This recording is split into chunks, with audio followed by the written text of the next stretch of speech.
pupils. You're welcome to another wonderful edition of your favorite program, The Classroom in Your Home, a program organized by the Lagos State Government and packaged by the Lagos State Universal Basic Education Board. It is to ensure that you are academically engaged in addition to what you're learning in school. I am Auntie Fumi, your English Studies teacher, and as usual, I have with me your wonderful teachers. Hello, children. I am your mathematics teacher, Uncle Agbaje, but you know me as the mathematician. Uncle Popo is here, your general studies teacher. And we also have a beautiful sign language interpreter with us, Auntie Rosemary. Together, we are bringing the classroom into your home. Please stay tuned.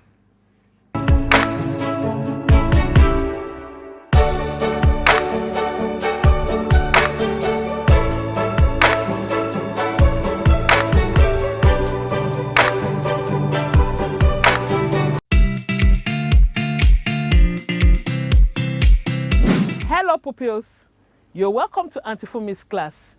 In our English Studies lesson today, we will look at poem and poetry. Yes, that's our topic for today. It promises to be fun. Before we go into the learning objective for today's lesson, let's have the correction to our previous homework. In our last lesson, you were asked to use the following doubles in sentences. If you could recall, our last topic was doubles.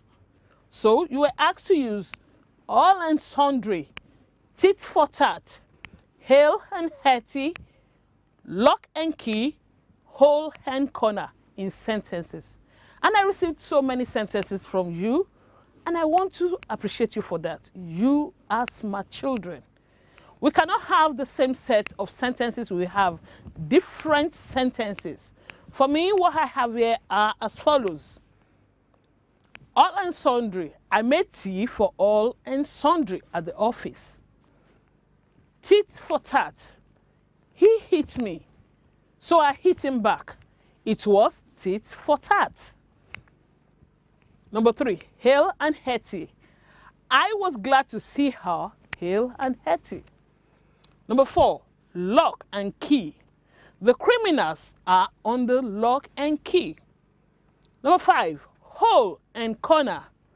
I do not want a hole and corner wedding when I grow up. I want it elaborate, in an elaborate form. I don't want a hole and corner wedding when I grow up. So, on that note, let me celebrate you with this chair for doing your homework. Good job, you. Now to the learning objective for today's lesson. I told you before, I said today we'll be looking at poems and poetry. By the end of today's lesson, you should be able to define poems. Not only that, you should be able to describe who poets and poetesses are. Thirdly, you should be able to study a poem and answer questions on it. Are you ready? Okay, sit up. Let's begin. A poem is a piece of writing that uses imaginative words to share ideas, emotions, or a story with the reader. I want to take that again. What is a poem? A poem is a piece of writing that uses imaginative words to share ideas, emotions, or a story with the reader. What does a poem do? A poem share ideas, emotions, or a story with the reader. Now, talking about poetry. Poetry is the art or work of the poets. Poetry is the art or work of the poets. Poems are written in verses. When you see a poem, they are written, or when you see poems, they are written in verses, in lines. Several lines make one stanza. When you have several lines separated from other lines, we have a stanza. When you see a male writer of poems, the person is referred to as a poet. P-O-E-T, a poet. A male writer of poems is called a poet. Say poet. Good.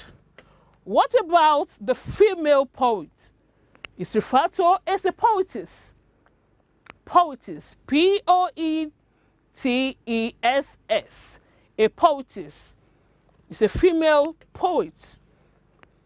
Now, let's look at the elements of poetry. Elements of poetry. Are you ready? Let's go. The first element is the voice.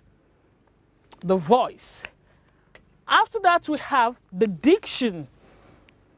The diction. We also have the imagery. Imagery. Followed by figures of speech. Figures of speech.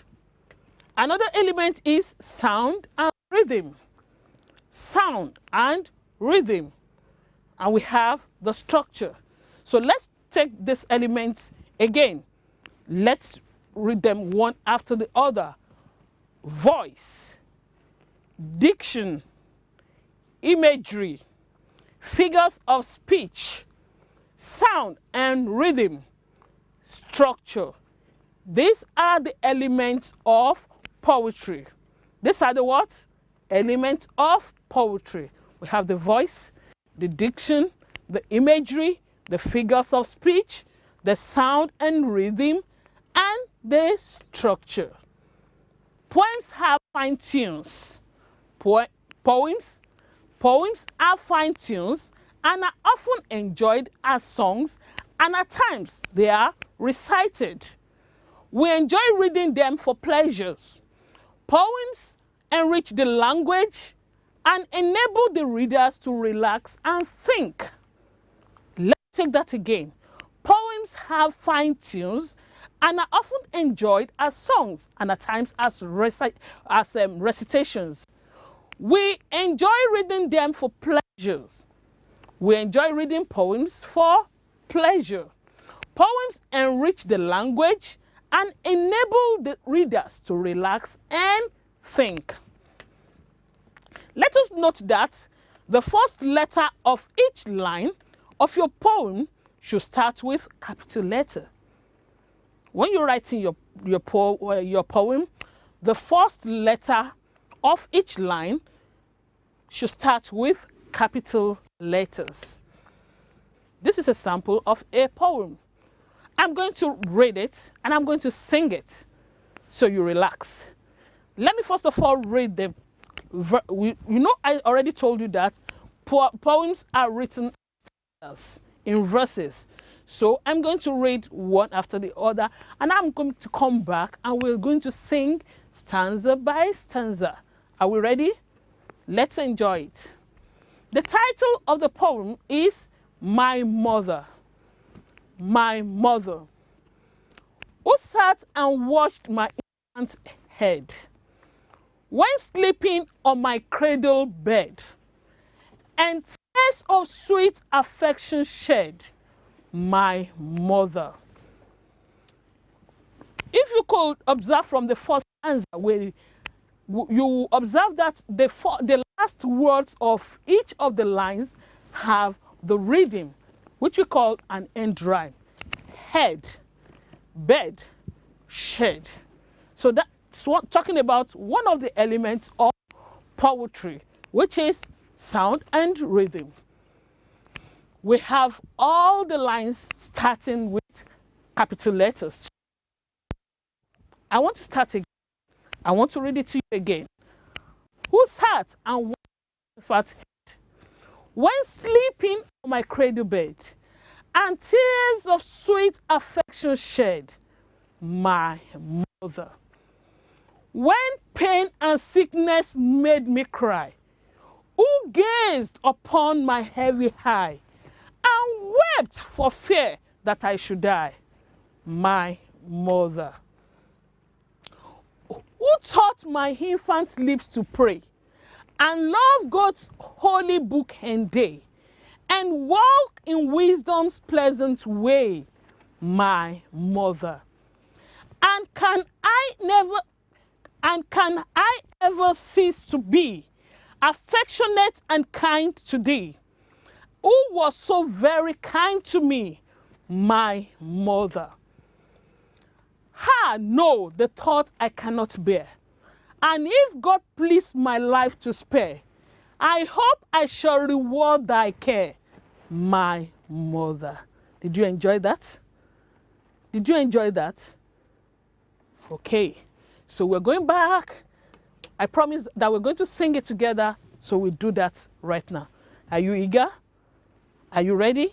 So listen and enjoy it. And if you know the song, let's sing it together. Okay, you know the song. Let's do it. Who sat and washed my infant's head when sleeping on my cradle bed, and tears of sweet affection shed, my mother?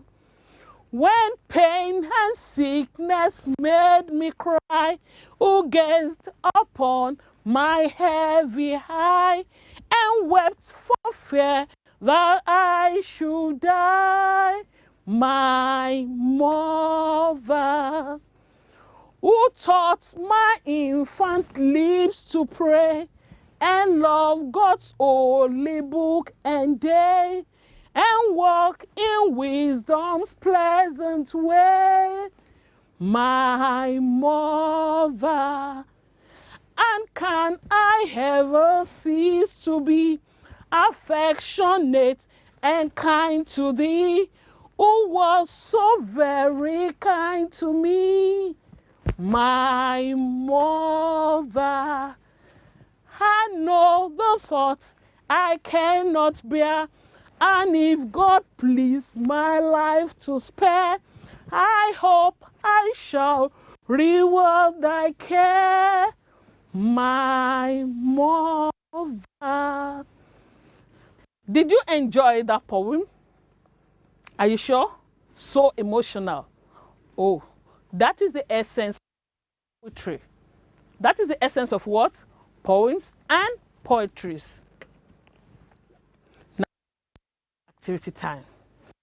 Today we have been able to look at what poems are, the elements of poems, and we looked at a poem, recitation, and song. So it is activity time. Who is a poet? Who is a poet?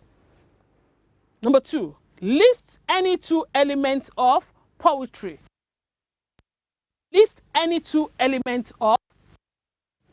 Lastly, who is the subject of the poem that we looked at today? That is the poem. Okay, I give you 30 seconds for that, and your time starts now.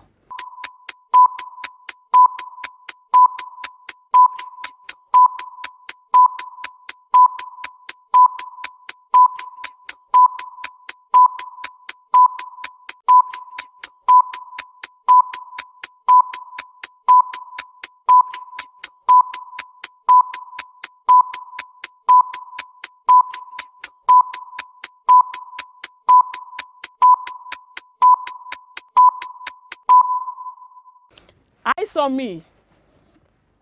Okay, let's have the correction to our classwork or to our evaluation. Who is a poet? A male writer of poems is known as a poet. Did you get that? Please give yourself a tick. Brilliant children. What are the 2 elements of poetry? I gave you so many elements, so you should just be able to give me any 2. Is it the voice, the diction, the imagery, the figures of speech, the sounds and rhythms, the structure? Any 2. If you are able to give me any 2 of the elements of poetry, then I give you a thumb up. Well done. The poem we looked looked at today. Who is the subject? Who is the subject of the poem? My mother. Your mother. Yes, it's mother. The mother is the subject of the poem. Auntie Fumi got 3 out of 3. What about you? Are you sure? Wow, you're awesome totally. And I celebrate you with a cheer. Good job, you. Now to your assignment. You have a big assignment for this week. Write any poem. Write any poem of your choice.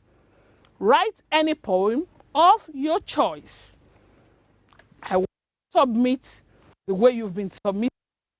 Don't forget to indicate your name, your school, your class, and your local government education authority. Write any poem of your choice and submit as usual. Don't worry, we'll soon have a reward week where your names will be announced for active participation in a classroom in your home. And on that note, I say that's it for today. Today, we looked at poems and poetry. We looked at the elements of poems and poetry, and we recited and we sang the poem, My Mother. On that note, I want to hand you over to the mathematician, Onkwagbaje, for another beautifully packaged mathematics lesson. But before I go, I want to remind you that Auntie Fumi is always proud of you. Bye.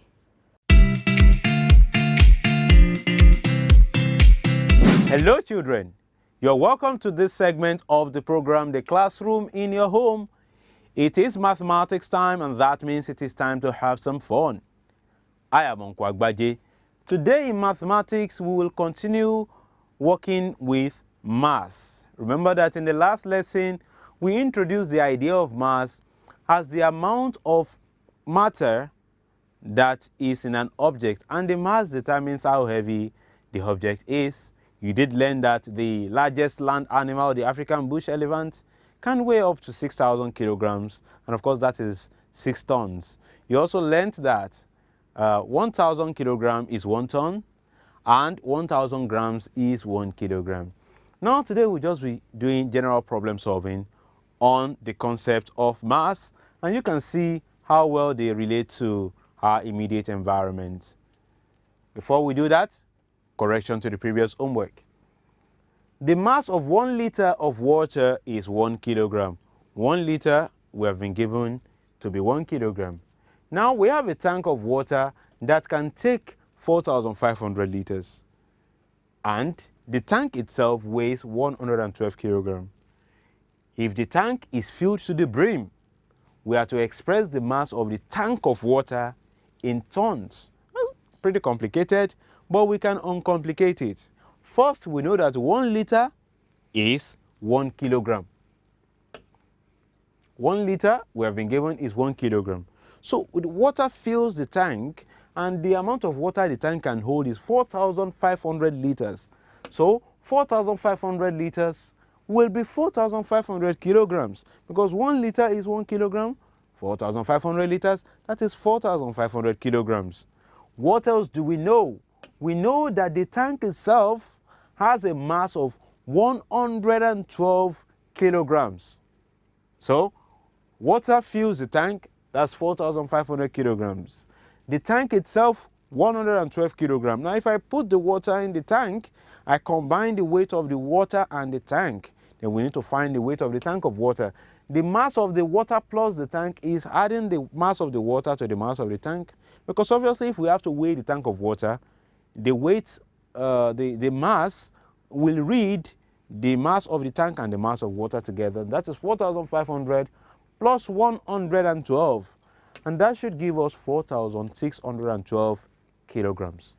That should be the end, but we are told to give our answer in tons, which means that this answer that we have gotten, we'll have to convert it to tons. That should be easy, because we know that 1,000 kilograms is 1 ton. Now we want to change our answer, which is 4,612 kilogram. 4,612 kilogram to tons will now be done this way. 1,000 has increased to 4,612 in this ratio. We have to increase 1 ton likewise, but also in this ratio. That is putting the bigger number on top and the smaller number below. 4,612 divided by 1,000 times 1 ton. So let's quickly resolve this. 4,612 divided by 1,000. Now we are dividing by 1,000. By default, the decimal point is on the right of the number that we want to divide. So we have to move it to the left or to the right? To the left 3 times because we have 3. 1, 2, 3. So the decimal point stops between 4 and 6. So rewriting our number, we have 4.612. This gives us 4.612. Then we multiply that by 1 ton. That is 4.612 times 1 ton, which is 4.612 tons. And we say, therefore, the tank of water has a combined mass of 4.612 tons. I'm sure that you found your way to this point because it was quite easy. And so let me celebrate you for those that got it with a chair. Now moving on to today's learning objectives. By the end of the day, we should be able to interpret what problems are related to mass. We should be able to perform addition and subtraction operation on mass. We should also be able to perform multiplication operation on mass. So get your pens and paper ready, set them aside, and watch as I proceed with some of these examples. The first example says, a shopkeeper sold 478 kilograms, 400 grams of rice in January. That is, the mass of rice sold in January is 478 kilograms, 400 grams. And then in February, he sold 762 kilograms, 710 grams. How much rice did he sell in January and February? What operation is that, my friend? Want to know the combined mass of January sales and February sales? Well, that, of course, is addition. So we will be adding these two capacities, but of course, under the subheadings of kilogram and grams. Okay, so for January, the shopkeeper sold 478 kilograms, 400 grams. And for February, he sold 762 kilograms, 710 grams. And so we will add these together to find the combined sales or the combined mass of the rice that is sold. So when we add here 0 plus 0, we'll get 0 plus 0 is 0, 0 plus 1 is 1, 7 plus 4 is 11. But remember that 1,000 grams is 1 kilogram. And these are spilled over to the thousands because we are units, tens, 100. This is 1,000 and that is already 1 kilogram. So we take this to the kilogram part. Okay. Then we had 1 plus 8 is 9, 9 plus 2 is 11. We regroup 1. 1 plus 7 is 8, 8 plus 6 is 14. We regroup 1. 1 plus 5, 5 plus 7 is 12. But are we done? Remember that 1,000 kilograms makes what? Makes 1 ton. And now these are spilled over to the tons because we have unit, tens, 100, 1,000. This is 1,000 kilogram and that means 1 ton. So we have to regroup that as well. And it comes under the new heading of ton. So 1 plus 0 is 1. And so that means that the combined capacity of the combined mass of rice that this shopkeeper sold in January and February is 1 ton, 241 kilograms, 110 grams. That is 1 ton, 241 kilograms, 110 grams. Easy peasy, just like we did with the addition of capacities we are doing here, my friend. Let's check out another example. This one says a sack of groundnuts weighs 22 kilograms, 200 grams. The sack alone on itself weighs 6 kilograms, 450 grams. A sack of groundnuts, you have a sack and you put groundnuts inside, it weighs 22 kilograms, 200 grams. But if you remove the sack alone, the sack will weigh 450 grams. So what is the weight of the groundnuts? Okay, so now imagine we have a sack of groundnuts and then together they are weighing this, so we have to remove the weight of the sack to get the weight of the groundnuts. So let's see how this is done. This is a subtraction operation. The combined weight, the filled sack, will have 22 kilograms, 200 grams. Then the empty sack itself is 6 kilograms, 450 grams. Now, to know the mass of the groundnut alone, we have to remove the sack. So that is a subtraction operation. Now let's come here. Under the grams, we cannot subtract 450 from 200. It's not possible, but we can borrow one from the kilogram side, knowing that 1 kilogram is the same thing as 1,000 grams. So if I borrow one from here, that's 1,000. Now 1,000 plus 200, that is 1,200. Now I can subtract 450 from 1,200. Let's see. That should give us 750, because 0 minus 0 is 0. You can borrow one from here, we have 1. 10 minus 5 is 5. 1 minus 4 is not possible, but if you had this one to read, 11 minus 4 is 7. So that is 750 grams. Now we come under the kilogram side and subtract 21 minus 6, of course, is 15. And that means that the weight, the mass rather, of the groundnuts alone is 15 kilograms, 750 grams. 15 kilograms, 750 grams. Or 15.75 kilograms. Why is that? Because if we change 750 grams to kilograms, you will get 0.75 kilograms. So if we add that to 15, that's 15.75. But for now, you can just leave your answer like this. Let's look at this final example. Mrs. Okon buys 85 kilograms, 225 grams of rice per month. Every month, Mrs. Okon buys 85 kilograms, 225 grams of rice. How much rice does she buy in 8 months? So the same quantity of rice per month, 85 kilograms, 225 grams, 85 kilograms, 225 grams in 8 months. That's in 8 places. And of course, that is what operation, my friend? That is multiplication operation. So we have to multiply that monthly purchase by 8. 1 month is 85 kilograms, 225 grams of rice. Then the number of months is 8, so we have to multiply by 8. Now, 8 times 225, well, let's see. 8 times 5 is 40, we write 0 and regroup 4. 8 times 2 is 16 plus 4, that is 20. We write 0 and regroup 2. 8 times 2 is 16 plus 2, that is 18.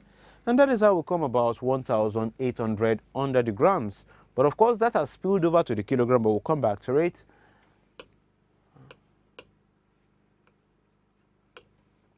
Now, 8 times 5 is 40, and we regroup 4. 8 times 8 is 64 plus 4, that is 68. And that is how we come about 680 under the kilogram part. But then, 1,000 grams is 1 kilogram, so we'll bring it from here and add it to the kilograms, and then we end up with 681 kilograms. And so Mrs. Okon buys 681 kilograms,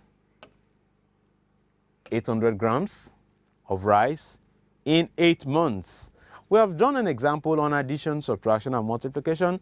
Now it's time for you to try one of your own.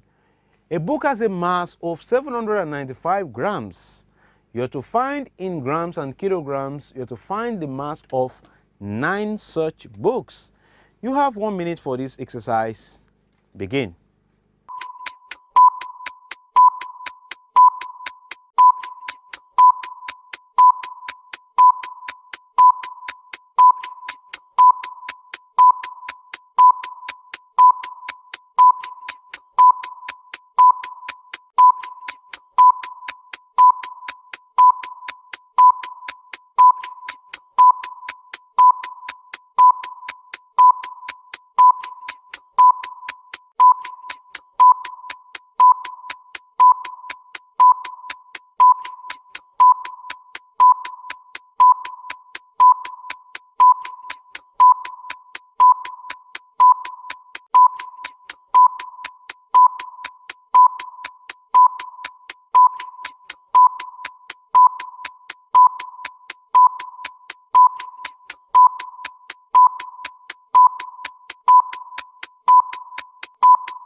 Alrighty then, 1 minute is up.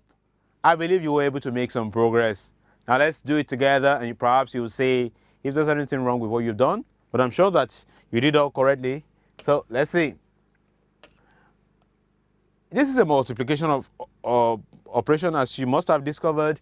If we know the mass of one book, and to find the mass of 9 books, that's the mass of one book in 9 places, and that is times 9. So if one book is 795 grams, that is 0 kilogram, no kilo. It's not up to 1 kilogram. Then the mass of 9 will be multiplying by 9. So 9 times 5 is 45, let's say. 9 times 5 is 45. I write 5 and regroup 4. 9 times 9 is 81 plus 4. That is 85. I write 5 and regroup 8. 9 times 7 is 63. And 63 plus 8 is 71. Now, so these are spilled over to the kilograms part, because if you have unit tens and 100, this is 1,000. Now 1,000 gram is 1 kilogram. 7,000 gram will be 7 kilograms. So we had, bring down the 7 to the kilogram part, that is 0 plus 7, and that of course is 7. And so the mass of 9 such books is 7 kilograms, 155 grams, yes, 155 grams. I'm sure that you got it right, but of course you did. It was quite simple for you, my friend, because you're a genius. Now, for those of us that probably did not get it right, you have another opportunity to test your might and to test your ability with this homework. A lorry carries 7 baskets of kola nuts. 2 of the baskets weigh 21 kilograms, 90 grams, and 26 kilograms, 400 grams, the size of 2 baskets.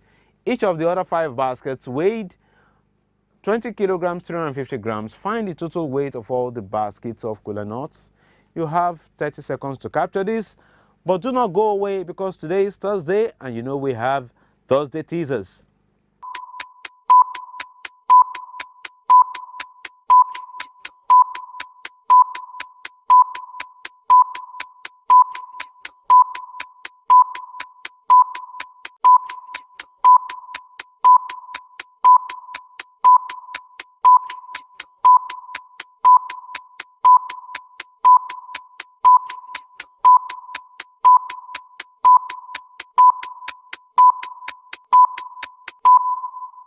Hello children, you're welcome to this segment of the mathematics class. It's Thursday teasers, where I give you an exercise to challenge your mental muscles. Now you must be wondering, what does Uncle Agbaji have for us today? Well, we have these 5 shapes, and one of them is not supposed to be there. Figure out which one. You have 1 minute. Begin.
Alrighty then, I believe that you were able to make some progress.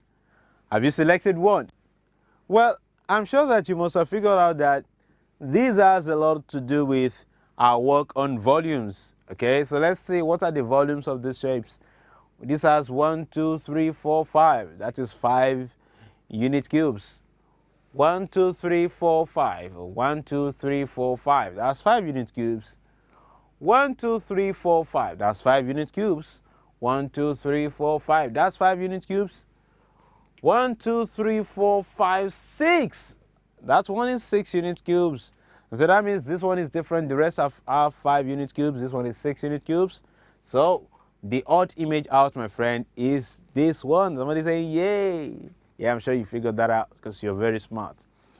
Now we've come to the end of the mathematics lesson for today. I hope that you enjoyed yourself.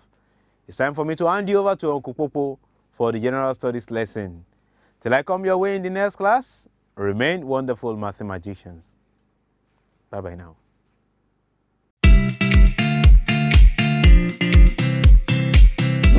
Hello, pupils. You are welcome to General Studies class. I am Uncle Popo. Uncle Popo is here. Good. I am also here is your response. We are here together. Excellent. 100% attention.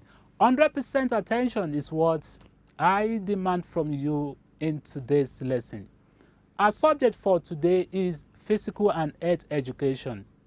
In our last lesson, we talked about the officials in football. There you talked about the referee, the linesman, the fourth official, and we were told their duties. So today we want to move on to another topic. And I know some of you are very familiar with this. Now let me see your hand. You raise your hand up. How many of you know how to play table tennis? Okay, you know how to play it on a small table or on a standard table. How many of you can play it on a standard table? Good. I'm sure that when we face each other, I'll beat you hands down.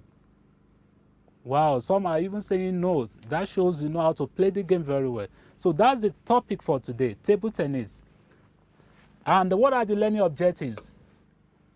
By the end of the lesson, you should be able to say the brief history of table tennis, list the equipment used in the game of table tennis, and mention the basic skills of table tennis. So let's look at this. Watch.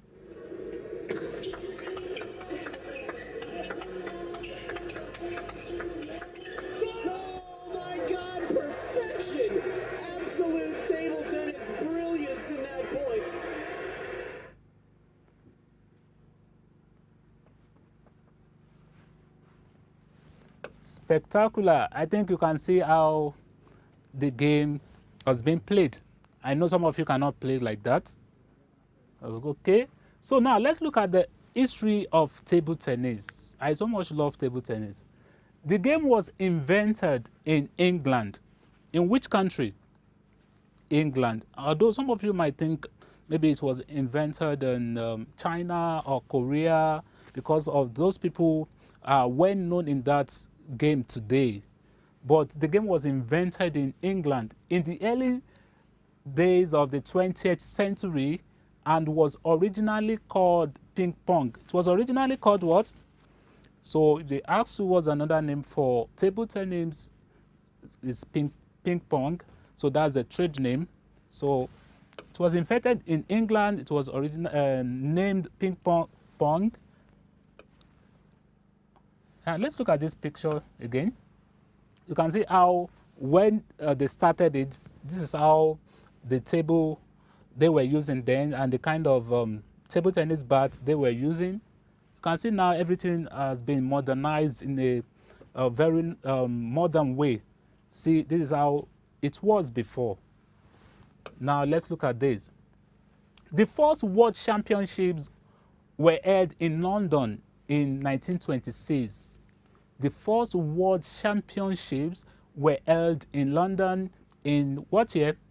1926. The underlying word here, the game was invented in England. Another name for it was is ping pong. And next one is the first World Championships was held in London in 1926. Take note. Table tennis became an Olympic sport in 1988. It became an Olympic sport in what year? 1988, with singles and doubles competition for men and women. You know, we have the singles where you have just one person here, another person there playing.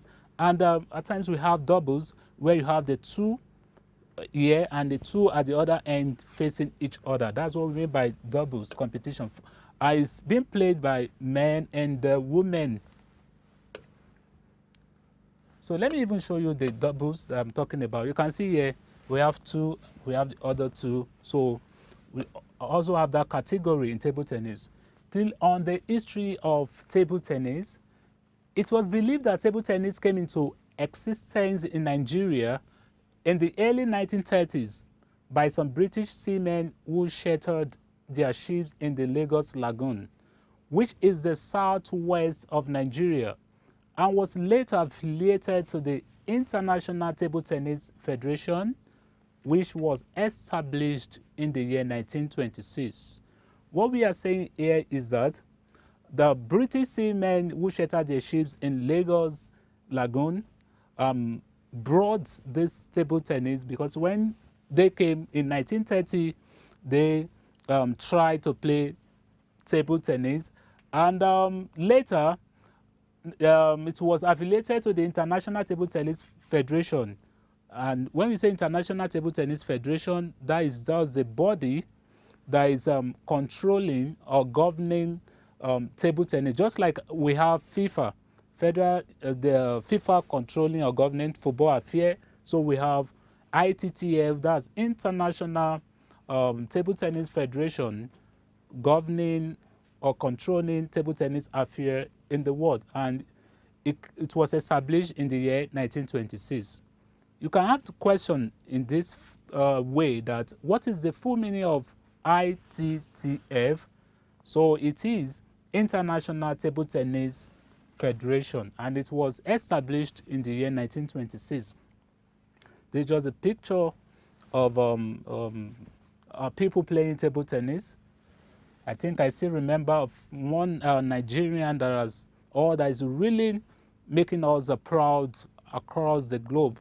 I think, who knows the name? Have you heard of any Nigerian playing table tennis internationally before? Have you heard of Haruna Kadri? Okay, we also have many Nigerians that are really doing great in table tennis. National Table Tennis Association of Nigeria was formed in 1951 in Lagos. Like we have NFF, governing football affairs. So we also have a National Table Tennis Association governing table tennis or controlling table tennis affairs in Nigeria, and that is National Table Tennis Association of Nigeria. It was formed in 1951 in Lagos. I know some of you will just be wondering, this one, this date, that one, that date. So that's when we talk about history, date matters. Next one. Today, the game of table tennis is so popular that it is played everywhere and in various institutions in Nigeria as competitive sports. Just like some of you have your small table, you play table tennis on it. So it's played everywhere now. It's well known, the game of table tennis, everywhere. So let's look at it. I think this is table tennis where we have different age categories playing. So this is it.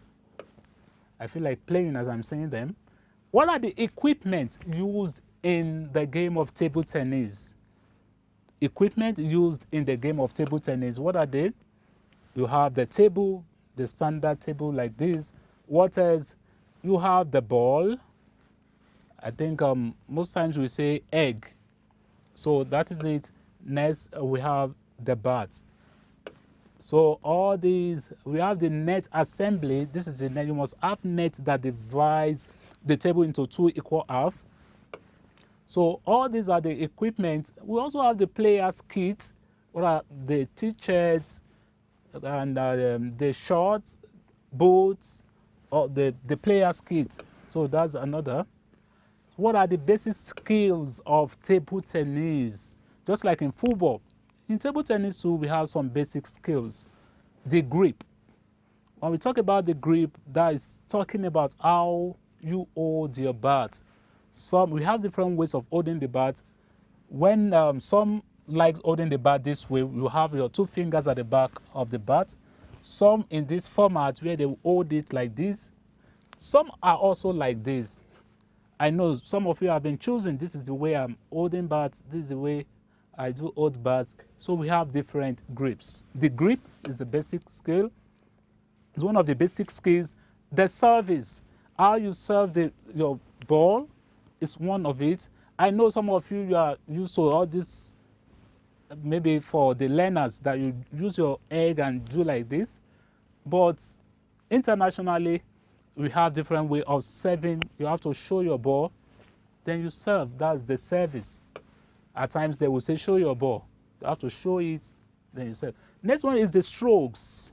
You can see in this video here, this is the strokes. Another skill, good. We have talked about the strokes, the grip, the service as the basic skills of table tennis. In today's lesson, we talked about how table tennis came into existence. The game table tennis was invented in England in the early days of the 20th century and was originally called ping pong. Don't forget, table tennis came to existence in Nigeria in the early 1930s. And National Table Tennis Association of Nigeria was formed in Lagos in the year 1951. Equipment used in the game of table tennis: the bat, the table, the net assembly, the player's kit. When you say player's kit, your t-shirt, your shorts, your boots, and so on. Basic skills of the table tennis: the grip, the service, the strokes. Now it's time for evaluation, and I have 3 questions. So the questions we are answering together. Are you ready, puppies? Good. Question number 1. What is another name for table tennis? So write your answer. You have just 5 seconds. You've done that. Great. Number 2. In which country was table tennis invented? We discussed that today. You've written your answer? Okay. And the last question. In what year did table tennis come to Nigeria? We've done that. Pens up. So let's mark together. The first question, another name for table tennis, say it. Good. It's ping pong. That's the name for table tennis. Number 2, in which country? It was invented in England. And third question, that was 1930. That was the year.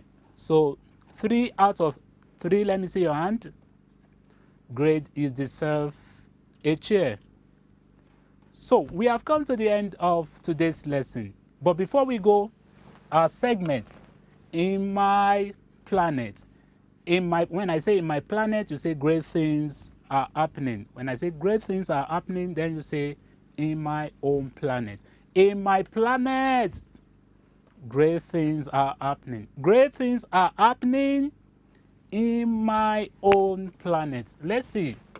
Great things happening in our own planet. Today we want to look at notable inventors. Let's look at just 1 or 2 of them. This is aeroplane. Now let's look at who invented aeroplane. The Wright brothers, there are 2. The Orville and Wilbur Wright were the 2 American aviation pioneers, generally credited with inventing, building, and flying the world's first successful motor-operated airplane.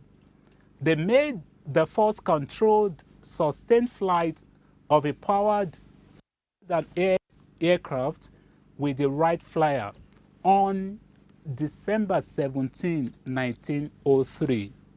The key was here, Orville and Wilbur Wright invented aeroplane. In what year? 1903. One of the great inventors. Let's look at another one more. And this is air conditioner. We want to look at who invented air conditioner. And that is Willis Carrier. Say that. Willis Carrier. The first modern air conditioner was invented in 1902. In what year? 1902 by Willis Haviland Carrier. So Willis Carrier invented air conditioner in 1902. So that's it for today. Don't forget, it is better to do it better in order to make it better for the betterment of our society. Applying common sense in an uncommon way will make you a great person. We have come to the end of today's lesson. Until next time, next lesson, Uncle Popo says, keep on studying. Bye.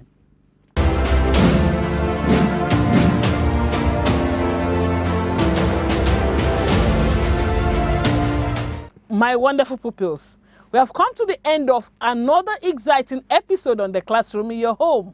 Exciting one indeed it has been for us. We hope that you have enjoyed yourselves because we have had fun bringing new lessons in mathematics, English studies, and of course general studies to you at home. Now remember that you can get the best out of all that we are doing in the classroom in your home with more practice, and that is what's going to make you a perfect person. For this reason, we have structured online assessments for you, which you can access using the link bit.ly/LASUVERB-tests. The link again is bit.ly/LASUVERB-TESTS. Remember, these online assessments are our way of knowing how well you are performing so that we can help you to improve on your performance.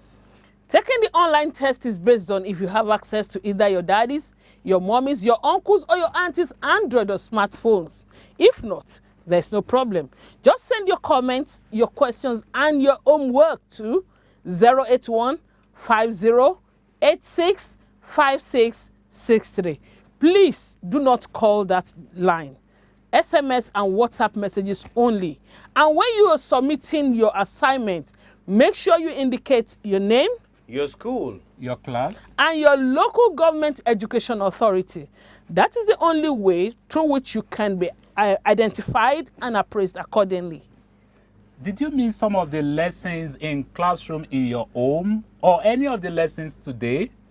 Do not worry, all these lessons are on Lagos Suburb YouTube channel for you to watch at your own preferred time. Subscribe to Lagos Suburb YouTube channel to get notification when new videos are uploaded. The classroom in your home could be watched live on Facebook, the same time airing on television through the page showing on the screen. Until our next lesson, when we shall meet again on another beautifully packaged edition of the classroom in your home, make sure you do your homework. Wash your hands regularly. keep studying hard, but above all, Stay safe. because at LASUVERB, We leave no child behind.